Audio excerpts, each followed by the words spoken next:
Welcome to my channel Hema హంగామా. నేను మీ హేమ. అందరూ ఉన్నారు, బాగున్నారు కదా? నేను కూడా చాలా చాలా బాగున్నాను. మరి ఇవాళ హేమ హంగామాలో నెక్స్ట్ అప్డేట్ ఏంటో తెలుసా? బాహుబలి ప్రొడ్యూసర్ అయినటువంటి శోభు ఎర్లగడ్డ గారికి చాలా రోజుల తర్వాత, ఆఫ్టర్ బాహుబలి చాలా రోజుల తర్వాత ఫోన్స్ మెసేజెస్ వస్తున్నాయంట. అది కూడా ఎందుకంటే మాకు టికెట్లు కావాలి, మాకు కల్కి టికెట్స్ కావాలి, కల్కి టికెట్స్ దొరకట్లేదు, అయిపోయినాయి అని చెప్పేసి చాలా రోజుల తర్వాత అందరూ కూడా మెసేజ్లు చేయడం అన్నది జరుగుతుందంట. ఇది చూసి ఆయన చాలా హ్యాపీగా ఫీల్ అయ్యారంట. అండ్ ఇంకొకటి ఏంటంటే టికెట్స్ ఇలా రాగానే హాట్ కేక్స్ లాగా సేల్ అయిపోతున్నాయని చెప్పి, దీన్ని బట్టే సినిమా పైన అంచనాలు చాలా చాలా ఎక్కువ ఉండబోతున్నాయి అని చెప్పేసి శోభు గారు చాలా హ్యాపీగా ఫీల్ అవుతూ దాన్ని ట్విట్టర్ ఖాతా ద్వారా తెలియజేయడం జరిగిందనమాట.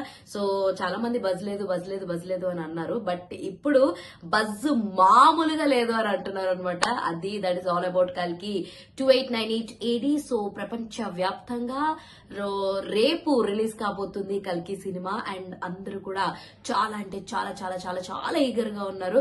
అండ్ బిజినెస్ కూడా అద్భుతంగా జరుగుతుందని మొత్తం ప్రొడ్యూసర్స్ అందరూ కూడా చాలా అంటే చాలా ధీమా వ్యక్తం చేస్తున్నారు. కాస్త సినిమా మీద పాజిటివ్ టాక్ వస్తే చాలు, సినిమా బ్లాక్ బాస్టర్, బొమ్మ సూపర్ హిట్ అని మొత్తం అయితే ఫిక్స్ అయ్యారు.